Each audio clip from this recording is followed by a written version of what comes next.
All right, I'm Sergio Ammirata. I'm a chief scientist at SipRadius.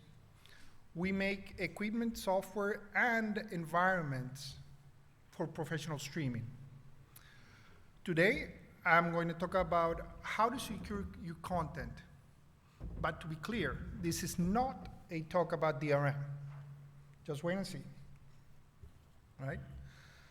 So, some of you are already thinking this might be a good time to slip out and get a snack or another morning coffee, right? We all know about security. What is it that I'm going to learn here?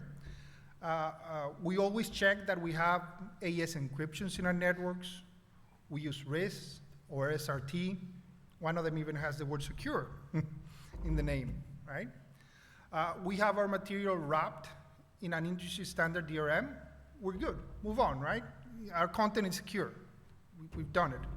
Well, I'm here to plant some seeds into your minds to help you be absolutely certain that you have covered all the bases, all of them.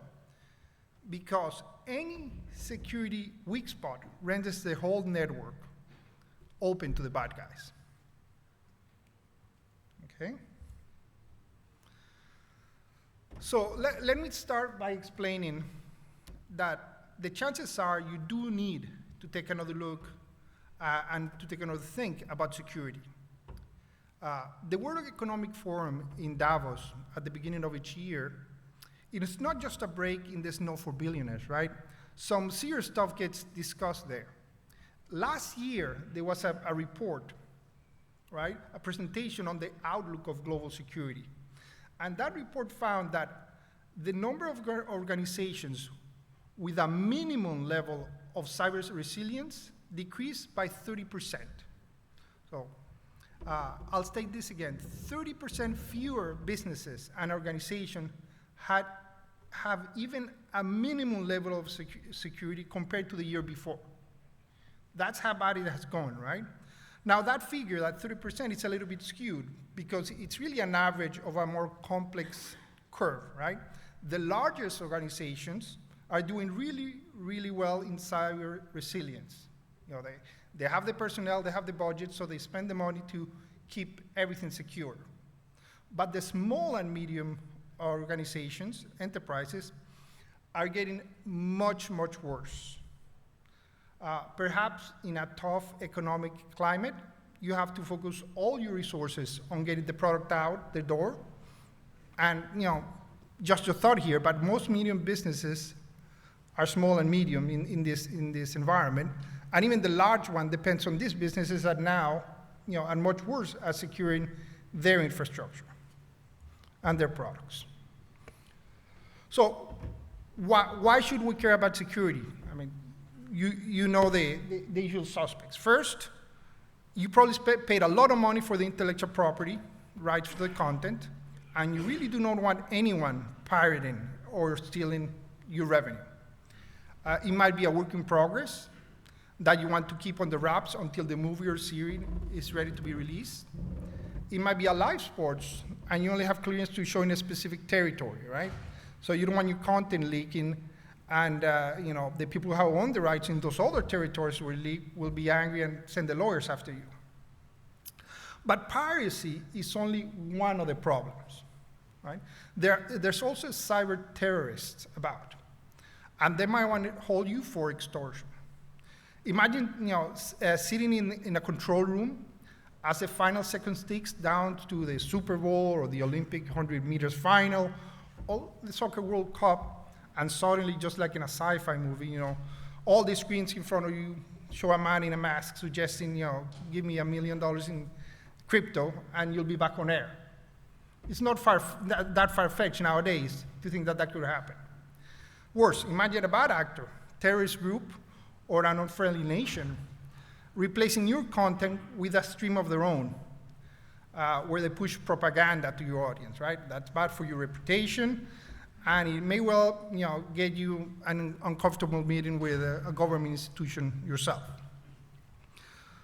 Finally, breaking into a video stream may give a hacker a route into the rest of your IT infrastructure. And that's where people also underestimate the fact that, oh, they only hacked that machine over there. Well, in this presentation stage, I'll show you the unintended consequences of the weak spots within your infrastructure. So clearly, security is always on the top of your checklist. So let's go to the next.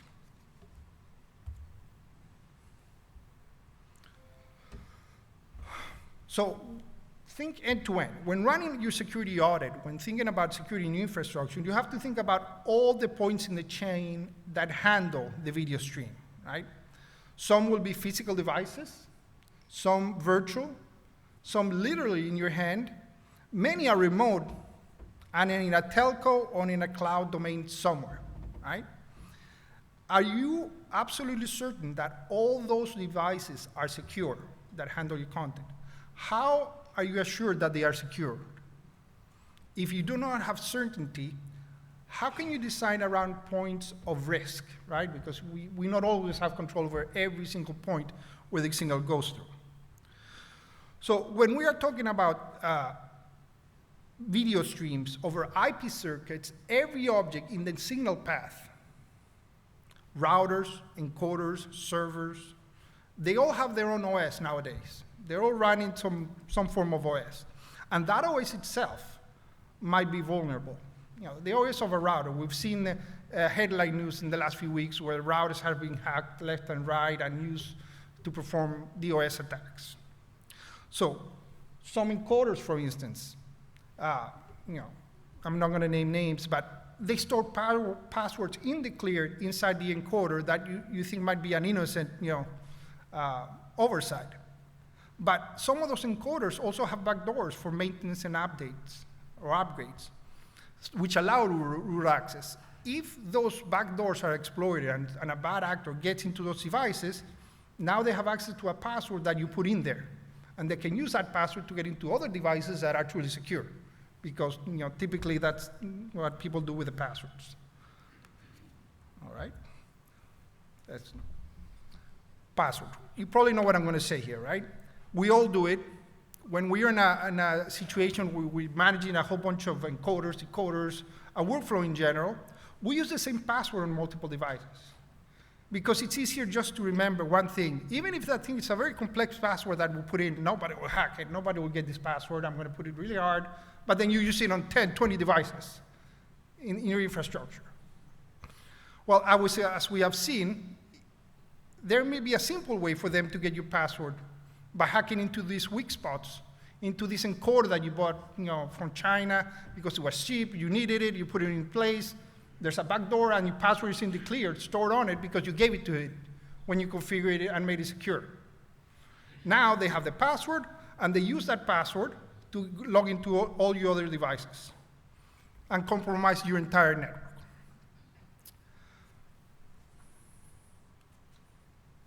Okay.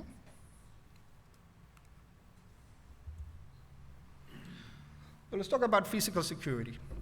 When thinking about security, it's easy to get bound up in DRM, encryptions, and password, and all this abstract stuff, right? But you forget that physically protecting the hardware is important. How the information is stored in your hardware is important. Does it use an encrypted partition? Is it, does it have screws that are hard to open? Broadcasters are used to putting all the key equipment in a machine room in the center of the building, right?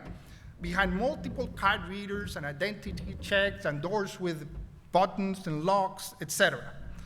But now we have remote production. Everybody's using it, which means you take mission critical hardware out on the road. And in the hassle to de-rig when you're leaving, you might leave an encoder behind. We even make a great play about how compact and little devices, they're so good. Look how little this encoder is. So you leave it on a desk, or when packing, you leave it on the floor, right? They can easily be overlooked and left behind. But whoever picks it up now, whichever bad actor picks it up, has the advantage of as much time as it takes to find out and extract all the information, all the configuration files stored in that encoder, right? Not only will they have your password if that encoder doesn't have encryption built into storage, but they will have your IP addresses and your routing and all the other stuff and giving them all the attack points into your network.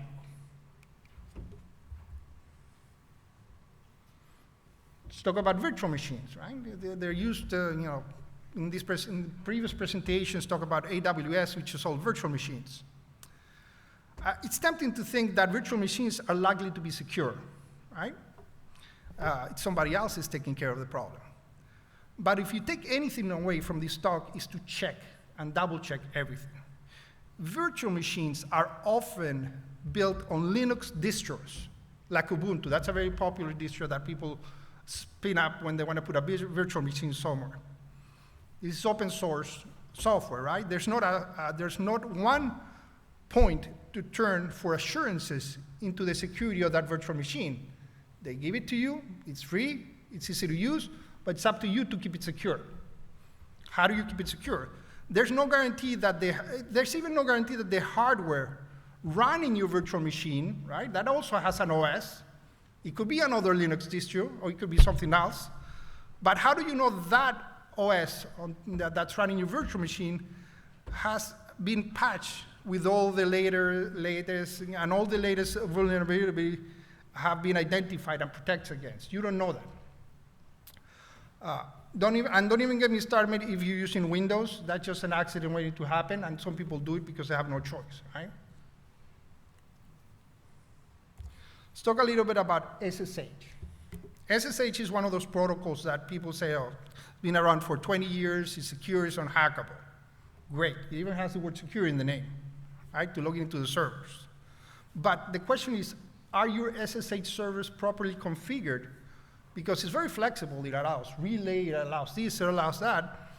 And if your network is breached at any point and a hacker gets a hold of a valid user, even if that user doesn't have access to this machine as far as they log in and they're in an environment that they can do absolutely no harm, if your SSH server is configured with relay capability, they can use that innocent user to relay information, to relay and do a complete DOS attack on somebody else using your hardware, using your network.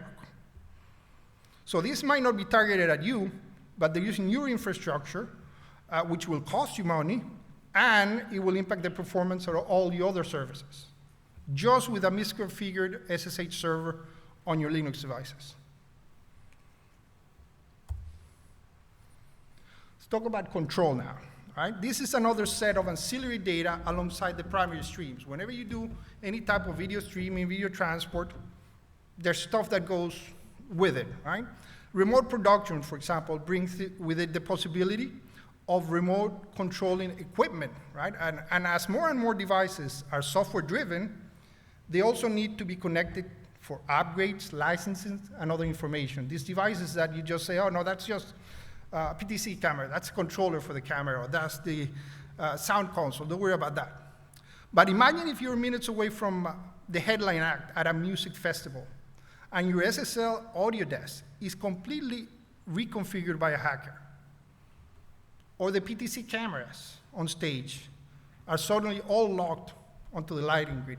Even as we speak, we're being recorded by a PTC camera back there that has a control surface to move it around. Is that surface secure? Does it have any holes on it? People overlook that, basically. So control circuits also must be regarded as a cybersecurity threat, and they must be included in your audits.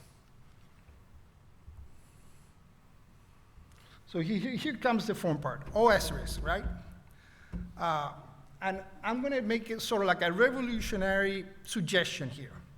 We have gotten used to the idea of turning to AWS or Azure or Google to provide our storage and processor requirements, right? They are the Walmart of computing, always there with whatever you need. You just don't think, you just go out to your nearest store and buy what you need, right? Unlimited supply. But today's disk drives, SSDs, processors are cheap. Whether once you had to pay especially a lot of money, I mean a ridiculous large amount of money to get enterprise-grade performance, now it's not difficult to be your own with even better performance that you could buy on any cloud service. for almost no money, right? You can put your own server hub, your mini rack in your office. You can put another disaster recovery site in your office across town. Or more realistically, maybe you rent a rack space in a data center on your local city and you put a few servers, and suddenly you have an infrastructure better than what you could set up in any cloud service. And even with more capacity, which is a misconception that there is right now, that it's difficult to scale out with your own infrastructure. It's not. It used to be. With the performance of today's servers, bandwidth, and network cards, it's super easy. Now, hosting your own services means that there's no difficulty in electing to use a proprietary OS. Now you're not bound to whatever the provider of these machines, whether rented hardware or software, gives you, 3 or 4 choices.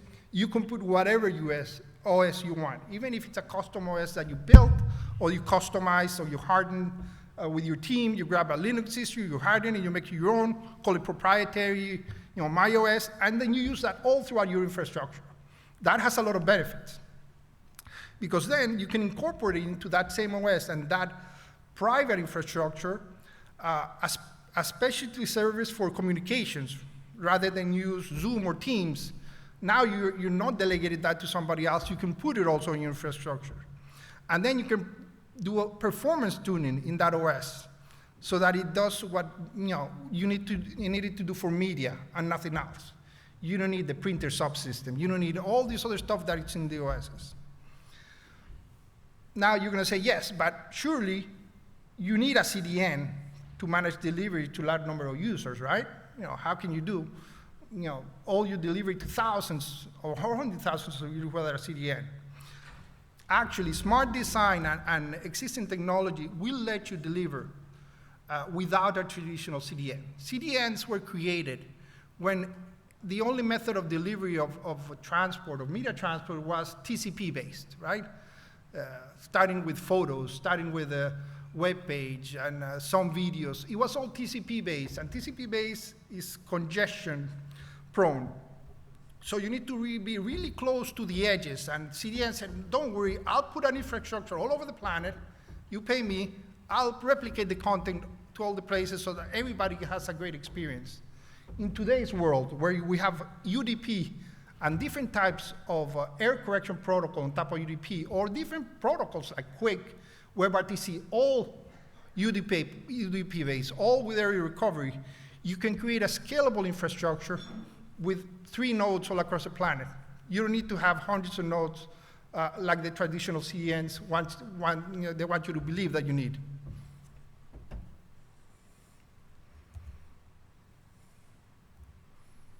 Okay? Self-hosting. I've been pushing the idea that self-hosting is really the way to go. It's the future, when people realize that the typical model of going to a cloud is no longer needed, and when people realize that it's more cost-effective and more secure as well, right? I think it went back.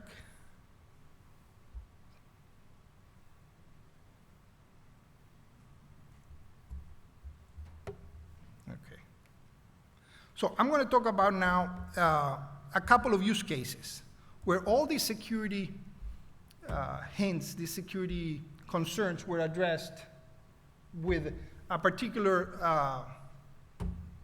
setup. The first one is NBC Universal, okay? They needed to be able to share content between producers and executives. Initially, across its 3 main hubs in Los Angeles, New York, and London. And it had to be a genuine sharing. Content from any hub had to be available to users anywhere, right? Without having to create custom routes or calling somebody to tell them, I need to see this feed, and I need you to route it to this place in this other's office so we can do something with it. A lot of the time, it's not even to put it into production in any way. It's just the ability for the internal crew, so the internal workers, the internal employees, to have access to the streams for collaboration, for ideas, for meetings, for whatever it is, right? And the streams, they were uncompressed in certain times, but the delivery had to be compressed, And they wanted also the ability to watch it with a web browser. So each hub had to take a large number of sources. There could be 2110, MPEG-TS, or SDI simultaneously from any one of the places. And the encoders, one of the requirements was the encoders need to carry all the metadata. Typically, when you have your source, you have clock information, closed caption, Scotty triggers, whatever it is. They wanted the ability to transfer that information everywhere along with the stream. We chose to implement this, and I'm going to give some details on what was done and what the security model was on top of it, using standard H.264 compression, and we achieve under a second of latency glass to glass from anywhere to anywhere within their organization. And it typically was more like 500 milliseconds. It's variable depending on the conditions of the network. Okay, so let's go to the next one. So the solution was, first of all, we used a custom Linux OS, a hardened Linux OS, and we created a solution that had the same OS running everywhere. That eliminates a lot of the security concerns, right? You have the OS running in standard hardware, and we built encoders that were optimized to that hardware, where we could do 21 concurrent 2110 connection, 2110 encodes in a single machine. From uncompressed to compressed data, and we create the RIST outputs from them. So to protect the integrity of the services, we use RIST clients inside the media workflow. Everywhere where we had to do a hop, we use RIST, right? That guarantees first that it's encrypted all the way through, authentication is there, and that in combination with the fact that this is running already in a hard and secure OS took care of a lot of the security concerns. In addition, RIST was tuned to provide a real-time, low-latency workflow end-to-end, from the sources to the viewers. Now, users on the network, in any of the hubs, had also dedicated set-top boxes. I call it set-top boxes. It's a typical number of the consumer for the home, but these were not really set-top boxes. They're really like media viewers. They were a Raspberry Pi 4-based device, running the same OS cross-compiled for these devices, and a cross-compiled version of VLC on it that would let them, with a custom GUI, select and play any of the streams. These devices would basically, when you try to play a stream, it goes and talks to the media relays. The media relays have the information of where the encoder is in the entire infrastructure geographically. It could be anywhere. It pulls the stream dynamically using RIST and delivers to the STVs using RIST end-to-end, and then it plays. And the encryption is from the beginning to the end. Nobody touches the stream, so it preserves it, and all the metadata comes with it. The encoders that create that stream with all the integrity of MPEG-TS and clock and closed caption, it reaches the set-top boxes to be displayed even with closed caption at the end. They also wanted the ability to have web browsers play the same streams. So we created a player based on WebRTC, again, another UDP-based solution with error correction.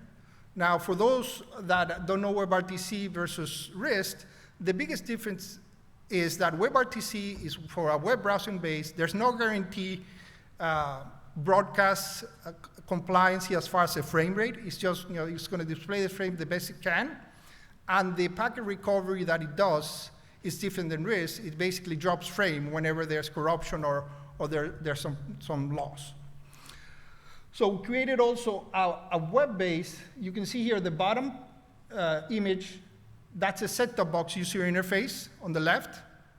And the top image is the web browser interface for the same system. So whether it's in a web browser or a set-top box, they can view the same streams from everywhere with end-to-end encryption with a guarantee of security. Now, a key element of this was security. And before they deployed this anywhere, they did some trial runs.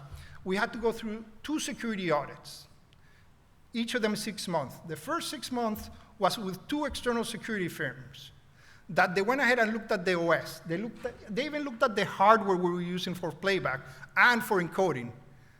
And they made sure that there were no holes in the hardware, no holes in the OS, the DRM we did for the WebRTC. 2 external firms for 6 months did a security audit on the entire system end to end. And we passed because every point of the workflow was 100% under our control. After we passed the first 2 security audit, then the next 6 months was the internal cyber team within NBC that had to do another check to make sure that it integrates well within their guidelines and they can have hooks into the OS and monitor themselves. At the end of the day, having a system that is designed from the ground up, end to end, under your control gives you full security, and it was vetted to use within the entire organization. Right now, there are over 1,300 live channels on the system being viewed internally by pretty much every NBC office and Universal as well.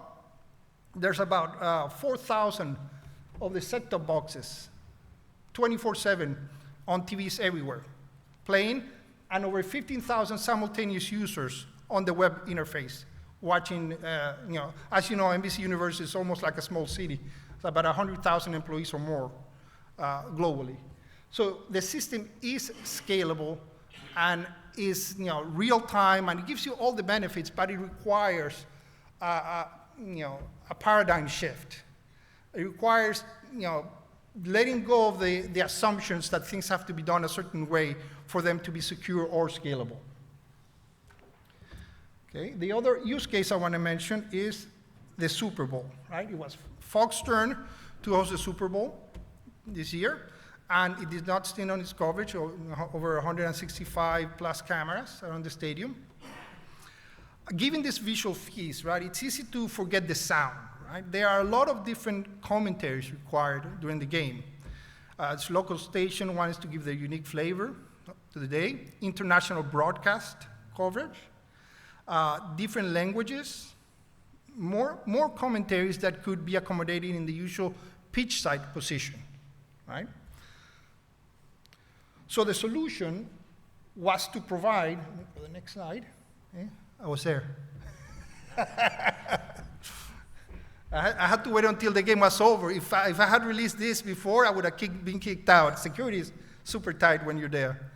So the solution was to provide remote commentary positions, either in other part of the stadiums, like you see here. There were dozens and dozens of these places where they had 2 TV screens that would give them 3 feeds, World, Fox, and Stats, and 2 commentators, and they would do their thing there looking at the stadium, right?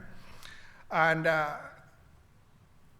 we were able to deliver these feeds to 75 endpoints within the stadium in real time.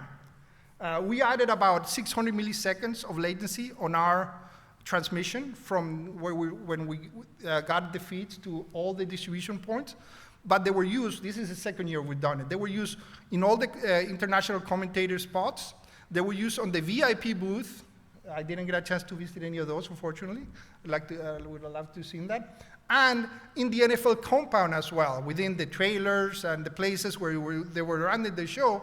A lot of the time they wanted to have this informal way of looking at the streams without having to go through the official channels of getting an official drop from the truck, right? This allows them to quickly scale up from 50 to 70 to 100 or more distribution of the feeds for that purpose.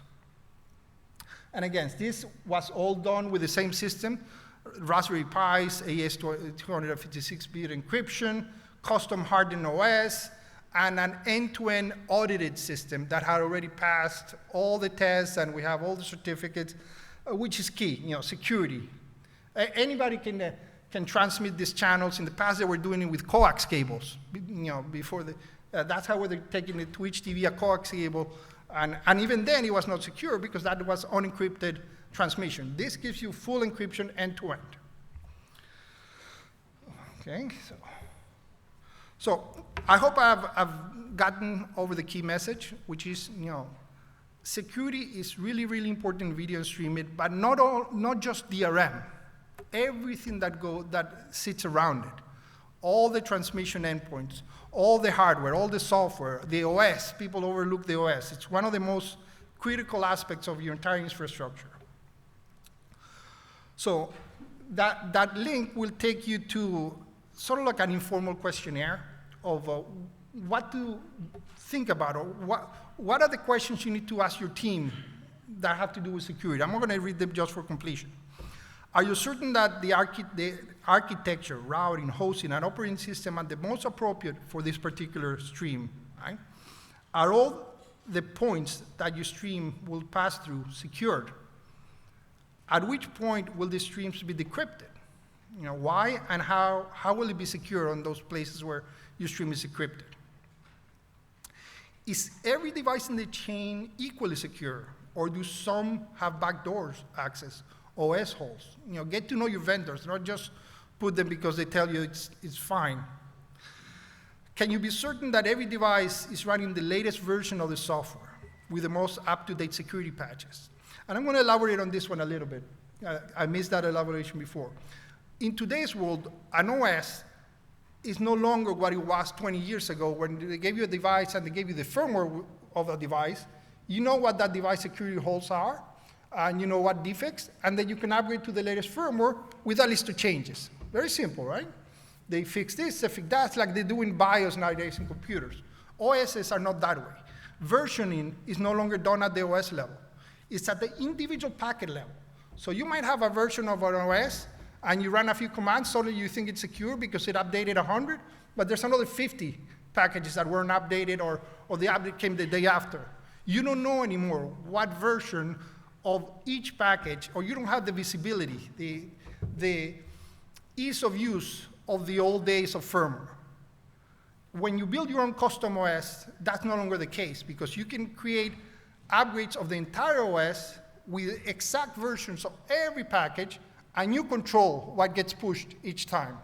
So versioning becomes firmware level, which with a very known set of conditions. There's no uncertainty, and you can push that firmware to every OS. In our case, when we have these 4,000 Raspberry Pi devices, we built a system to upgrade the OS, which is a 400 megabyte file. We can upgrade the entire fleet in about 10 minutes. And we can do that repeatedly whenever there's a patch in any package. We don't just send an upgrade for the package. We build an entire OS image, we give it a version, and we push it out. So it's a concept of a firmware upgrade, not an individual package patching. So our communication facilities like voice, text, and document transfer secure. People overlook that they have a super secure system, and suddenly they're using Telegram, to exchange information, to send passwords, or to put critical information or files and videos, not realizing that's in a server in Dubai somewhere now, being at risk of being compromised. So your communication infrastructure needs to be secure as well. And one of the ways you do that is, put it in your own private cloud. There are solutions that you can add to have a private communications engine that doesn't depend on anybody out there. So I think I'm going to leave it at this. The entire questionnaire is there, and thank you. And any questions? All right, do we have any questions?